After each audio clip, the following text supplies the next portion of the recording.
Most people know that they need to save for retirement, but very few people know how much they actually need to save for retirement.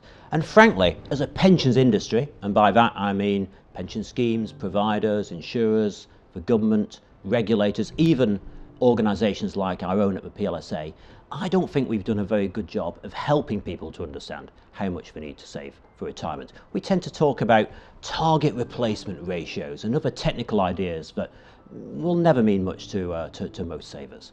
So we've been thinking at the PLSA, how can we develop a better answer to this vital question, how much should I be saving for retirement? We call it our Hitting the Target project.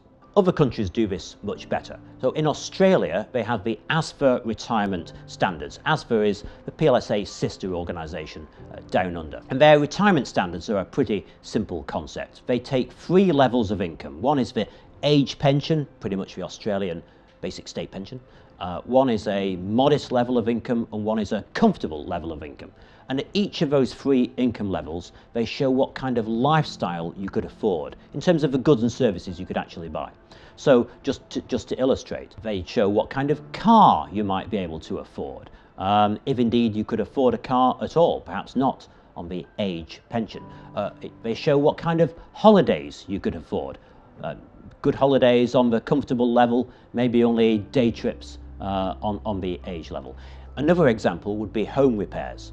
And the great thing about this system is once you've got people thinking that practical way about the kind of lifestyle they could afford in retirement, then you can go on to have a conversation with them about what they're saving now and what they might need to save to get to the target level of income they really want to hit.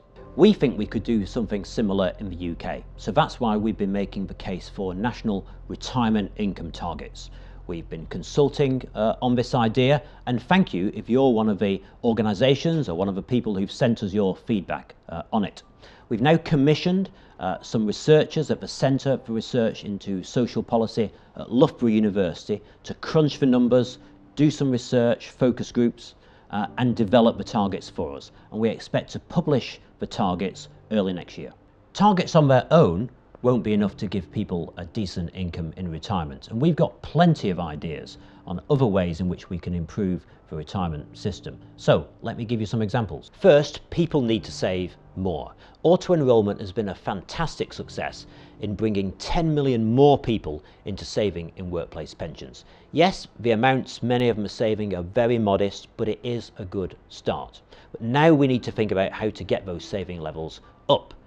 So at the PLSA, we're proposing that we increase the minimum level of auto-enrolment contributions from 8% of a band of earnings, which is where it's going to be very shortly, to 12% of total salary. And we also think there's a case for moving to a 50-50 split between the amount your employer puts in and the amount you put in yourself. We also need to ensure that the pension schemes people save in are really well run. That means that the way their money is managed and the decisions that are taken on their behalf, especially if they're not closely engaged with their pensions, are the right ones for them.